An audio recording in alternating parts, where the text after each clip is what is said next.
Take me out to the ball game. Take me out to the crowd. Buy me some peanuts and cracker jacks.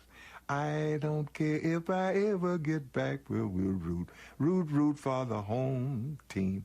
If they don't win, it's a shame. 1, 2, 3 strikes you out at the old ball game.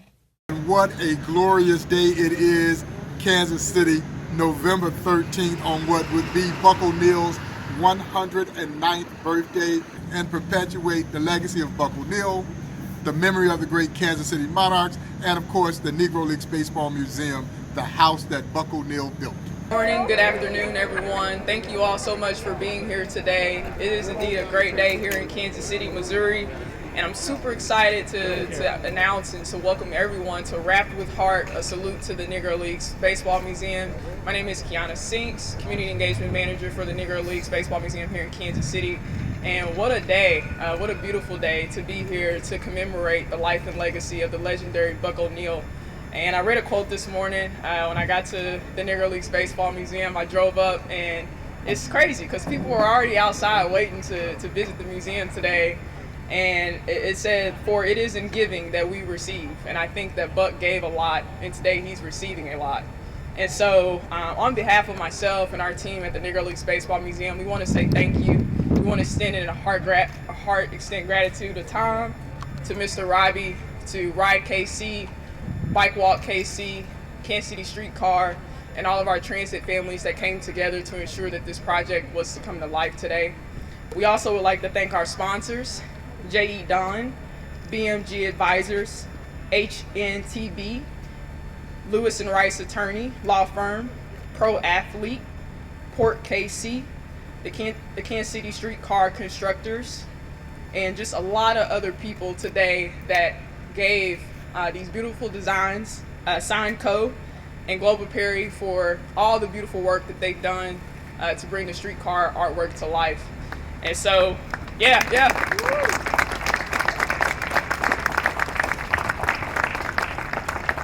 Thank you all so much for being here. Only Buck O'Neill could bring so many people together. And it's my pleasure, it's my honor to introduce the legendary Frank White here to the stage. Good morning, and thank you very much. Thanks, Keon. I appreciate the intro there. I'm really honored to be here to be part of the 100th anniversary of Negro League Baseball, and also what would be the 109th birthday of Buck O'Neill. It's really kind of neat to think back to those days where Buck and I interacted so many times when I was a player, all the tips I got from him. And the one thing that he always wanted to tell me, when you get into August and you only have 2 days off and it's 90 degrees every day and you play a lot of games, you always need self-checks to make sure you're giving 100%. So he would always say, "I've got my stopwatch on you today," and as long as he said that, I knew that whatever I gave that day was all I had, because I know if I sloughed off any, he'd let me know. The one thing I love about Buck was Buck was a high character. He was a guy that cared about everybody. And when Buck was on the nominating committee to get Negro League ball players into the Hall of Fame, you know, he thought that was the greatest honor that he could have. And earlier, he had an opportunity himself to be nominated for the Hall of Fame from that committee, but he opted not to, because he knew that if he was elected into the Hall of Fame, that he could help other Negro League players get into the Hall of Fame. So he opted to wait, and by waiting, he was able to get so many Negro League players into the Hall of Fame. And that's what I mean when I say sometimes to help other people, you have to care more about those people than you care about yourself. And Buck was that guy who really cared about everybody else, made sure everybody was okay before he worried about himself. So today I brought a proclamation on behalf of Jackson County, and I'd like to have Mr. Bob KENDRICK come up and accept this from us.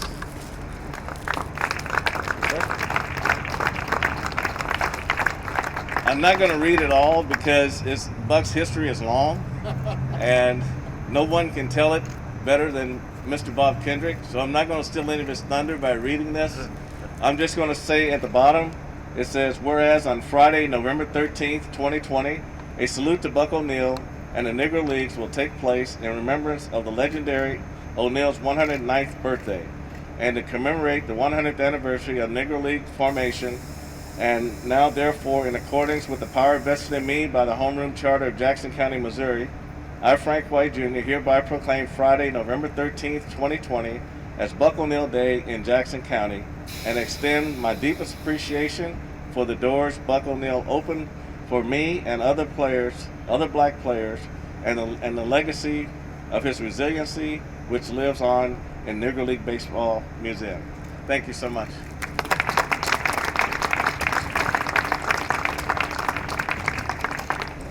Thank you. And now, this person doesn't need any introduction. You see him everywhere around Kansas City. He's been holding it down, making sure our city's safe, encouraging face mask wearing, telling everybody to do their due diligence to make our city great. And I'm proud of Mayor Quinn Lucas and everything that he's done, his support of the Negro Leagues Baseball Museum. Super excited to have him here today to join. And former 3rd District Councilman, done a lot for our district, so we're super blessed and honored to call you a friend of the Negro Leagues Baseball Museum. And now we bring you up front today to share some words on behalf of Buck O'Neill. Well, it is a beautiful Friday morning in Kansas City. I am so excited to be up here, and I was going to say some stuff, but it is amazing sometimes when you follow Frank White and giving a speech, because a lot of us have Buck O'Neill stories.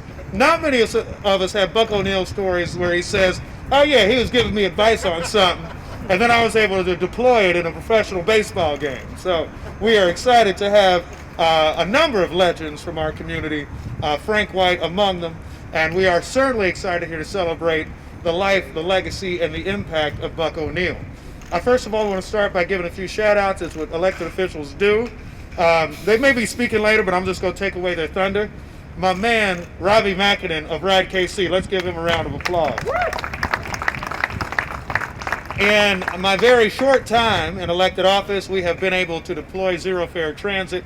We have a system that is safe, that is clean, that is modern, and that is bringing a wonderful transit-oriented future for our community. So, ROBBIE, wonderful work. And then the Kansas City streetcar, in only a few years, has become an institution of our city. Tom Garand here today. Let's give him a round of applause. So thank you all. And then the other thing that shows the creativity of this community, not only do we have an amazing wrap of a streetcar and of a bus, but you will see a bicycle, right? You will see so many other things. Soon enough, we'll have some Buck O'Neill sneakers for sale at the Negro Leagues Baseball Museum. So make sure you do that premium. I also want to thank some of the elected officials. We have a few former that are here. I know Councilwoman Robinson will speak in a moment, but also my colleague Jermaine Reed from the 3rd District was a wonderful council member and continues to be a great friend of the Negro Leagues Baseball Museum in our entire city. So what is there to say about Buck O'Neill on this day of celebration that hasn't already been said? He is somebody who made me proud to be a Kansas City. Anytime I had the fortune to bump into them, anytime that you saw him on television, and to this day, you continue to see stories about him. But I remember, and I know Mr. KENDRICK has a copy of this, probably watches this video all the time. One time, I'm probably in high school or college, I don't even know when, and I'm watching the Late Show with David Letterman. And David Letterman, usually funny, he's coming up with his own things, all of that. Buck O'Neill had David Letterman, had the whole audience captivated, probably for about a 12-minute segment, where he was telling stories, talking about things, talking about baseball, talking about the Negro Leagues. And I sat back and thought, what an amazing man. What an amazing story. That those tales that might have been a few decades old were still ones that a college or a high school kid is listening to, that a whole audience that was there to see who knows what was listening to. And that's the sort of pride we continue to have when we talk about Buck O'Neill today. Kansas City is made the better by our amazing history and our amazing culture.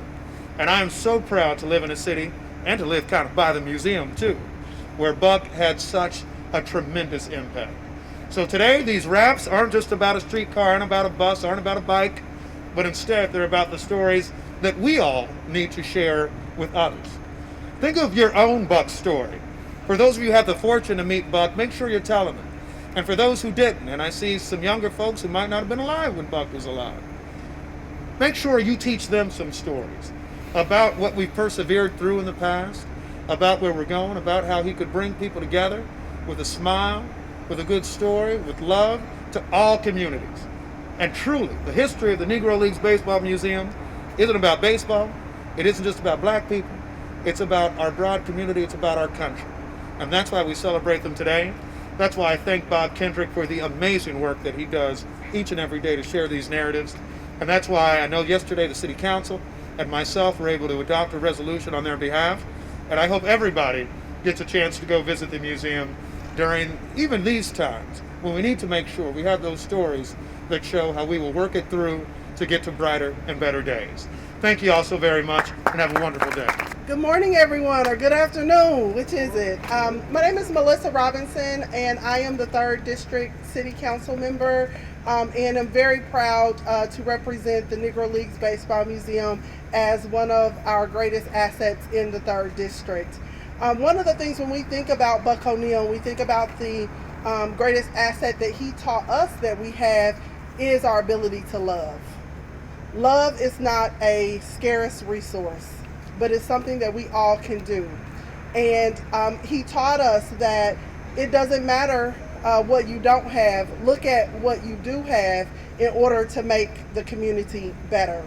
And so when we think about what this means today as it relates to our partnership with Ride KC, this is about sharing the love of Kansas City, not only with our residents, but with our visitors, but letting people know that our Negro Leagues Baseball Museum is something that's treasured, not only here in Kansas City, but worldwide.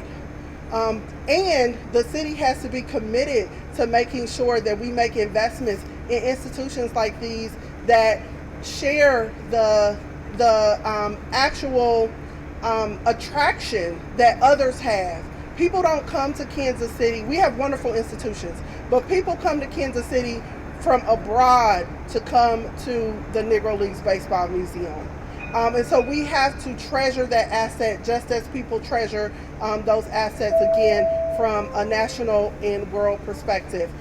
Let's give a round of applause for Bob Kendrick. He is an eternal optimist, and that's what we need in times like today's. When this event and the 100th anniversary events were put on the shelf, he made a way to make sure that the 100th anniversary went viral, where presidents were tuning in and everyone was engaged. So we appreciate you, Bob Kendrick, for allowing the legacy. We know that you were embedded in the love for Kansas City, was embedded partially by what Buck O'Neil transferred over to you. And so we're glad that you took a hold of that and you again continue to put Kansas City on the world stage. And then finally, I cannot leave without saying something about one of my very, very good friends, and that is Robbie MAKIENEN with Ride KC. He too sees the vision, and he doesn't see division, he sees inclusivity. And he sees that very clear, more clear than most people that I know. And so I am grateful for your vision, for your board, for doing this, to make sure that everyone in the community, whether you're biking, whether you're on the streetcar, whether you're on the bus, you know what we love, you know who we love, and you know that Negro Leagues Baseball Museum is one of our greatest treasures in Kansas City. So thank you. Good afternoon, everybody. It's a beautiful day. Can I first start with saying thank you to the folks? Doesn't it look nice out here? The streetcar looks beautiful. The wrap. So to all of the planning partners, Donna, KIONA, Ebony, Bob, raise your hands. You guys did an amazing job pulling this off, and it looks absolutely fantastic. But the truth is, from a Ride KC perspective, and yes, the streetcars look beautiful, and the buses look beautiful, and the bikes look great. It's, as Councilwoman Robinson said, and Mayor said, it's not really about the shiny objects. It never has been. It really is about lifting up, connecting, and supporting the very best of Kansas City. And there's no cause or milestone frankly, that's more deserving than Buck O'Neill's birthday, than the 100th anniversary of the Negro Leagues Baseball Museum, and what it means to our city, what it's meant to our country, and what it's done to really define who we are as a city, both in the past, in the present, and hopefully in the future. And so, Bob, our Ride KC partnership takes great pride in coming together today across all of our modes to lift up Buck on his birthday, to lift up the Negro Leagues Baseball Museum, to lift up the historic role it's played in shaping our city and our country. And so I'm happy to tip our cap, and I'm going to ask everybody in the audience to let's tip our cap to Buck O'Neill today. Let's tip our cap to the Negro Leagues Baseball Museum, and let's tip our cap to Bob KENDRICK and the great work he is doing to move Kansas City forward. So, congratulations. Yeah. Congratulations to you.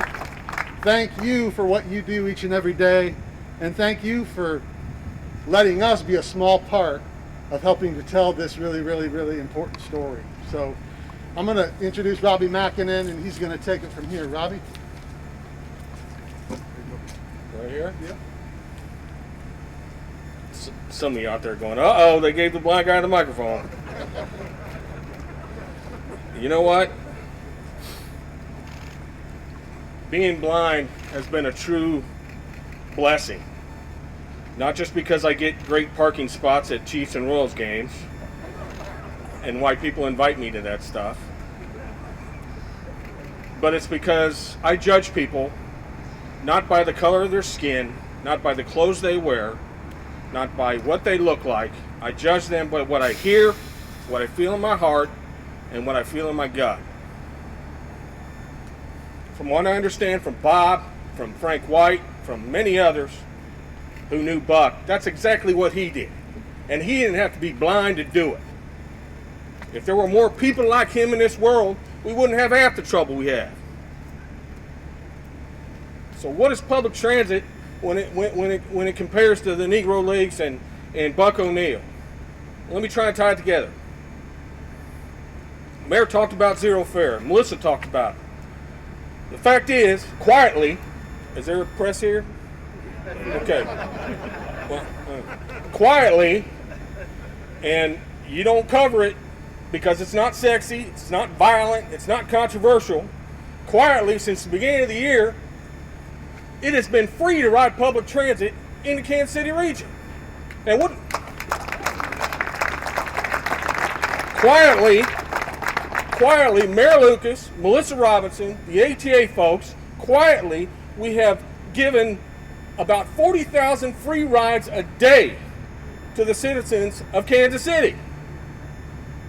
So what does that actually mean? It actually means that, you know what, instead of paying that $1.50, you get to put that back in your pocket. At a time when people are losing their homes, losing their houses, losing their cars, it's about access.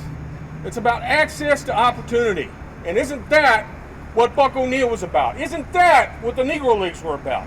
Access to opportunity, equity, inclusion, all of that. That's the tie-in. So I'm very proud, Bob. Thank you for letting us come up here. I really, really appreciate it. And, you know, keep pushing, Kansas City. That was incredible. Let me start, first of all, by saying good morning and to acknowledge our board of directors who are here on this glorious Friday, November the 13th. And thanks to old Buck looking down on us, dispelling the myth that Friday the 13th is a bad luck day. There's nothing bad luck about what is going on today as Buck's friends, extended family members are here gathered for what is indeed an amazing and special day.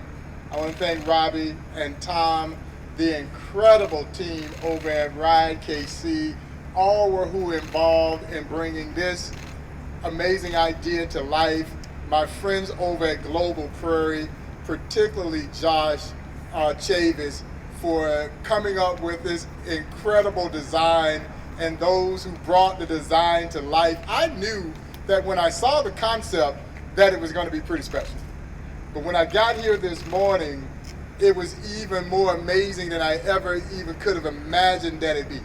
And I hope that we see a lot of people taking selfies in front of the streetcar and in front of that bus and on the bicycle. Now, I probably won't get on the bicycle. My bicycle days are over now, but I do hope that everybody will take advantage of what is an incredible opportunity. I want to also thank my friends over at the Kansas City Royals, and specifically Royals Charities, who just this morning announced $100,000 donation to the Negro Leagues Baseball Museum from the sale of the Buck O'Neil singing bobblehead.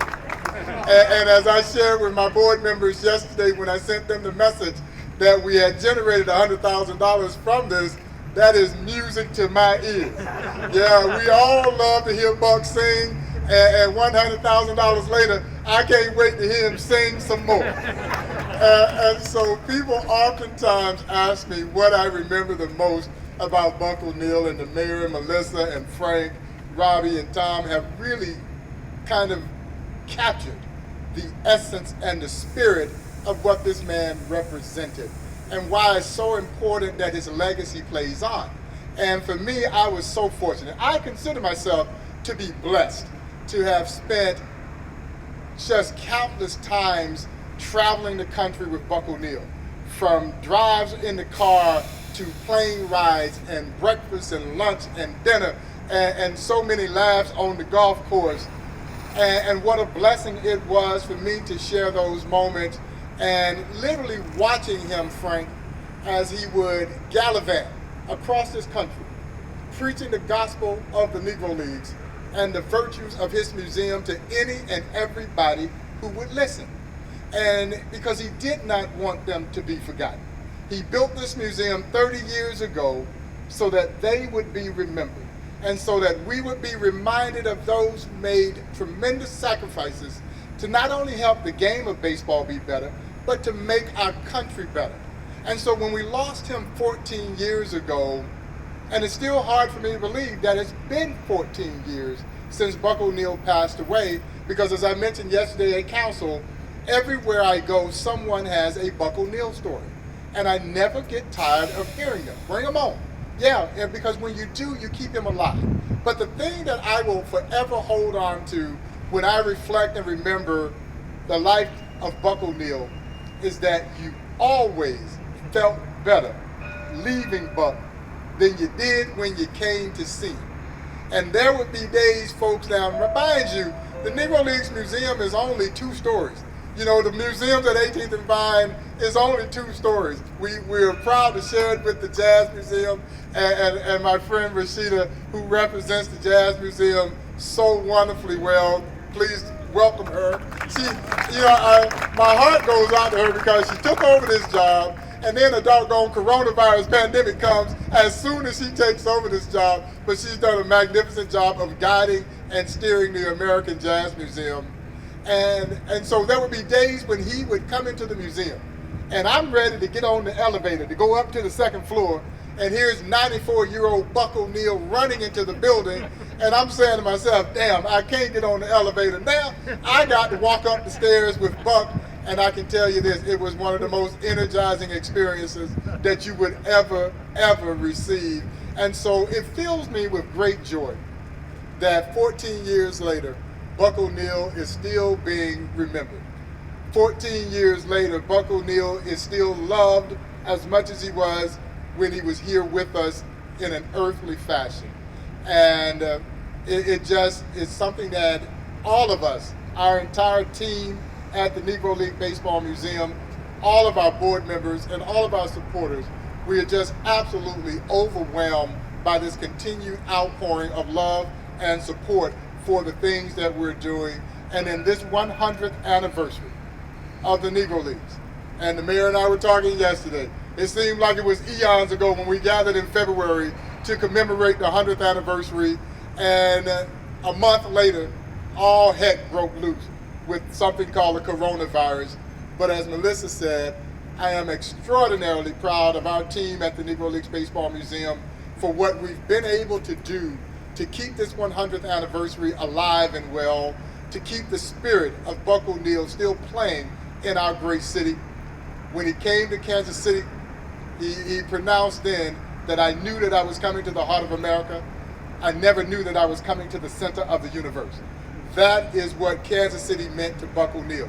He loved Kansas City, and thankfully, Kansas City continues to love him back. Thanks to all of you. Thanks to our friends at Ride KC and their transit family that brought this together, and all of the sponsors. And before I sit down, I got something special that I want to share with the mayor, Frank, and of course, Tom and the folks over at Ride KC, because everybody needs one of these. This is the new Buck O'Neil, Bob Kendrick, and Buck O'Neil bobblehead. I don't know if anybody, honestly, I don't know if we were going to sell any of these, so I figured I'd give these away to somebody, and so they will be available in December. The proceeds benefit the Negro Leagues Baseball Museum, but we were able to get a few airshipped in for this very special occasion.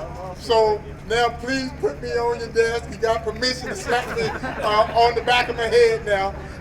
But no, in all sincerity, thank you to all of you.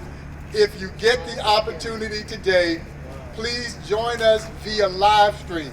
And thanks to Adam Sachs and our friends over at Hush Blackwell, who are the presenting sponsor of an epic and classic conversation between three of my very dear friends, Ken Burns, Bob Costas, and Joe Posnanski, as we trade stories about the legendary Buck O'Neil, and a few of them might be true.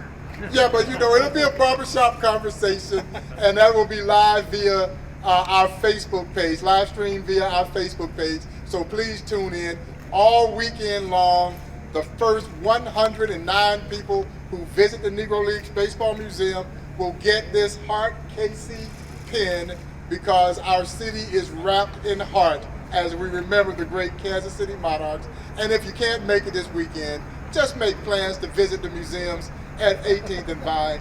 Your support is needed now more than ever before as we all collaboratively get through this crazy pandemic, and we will.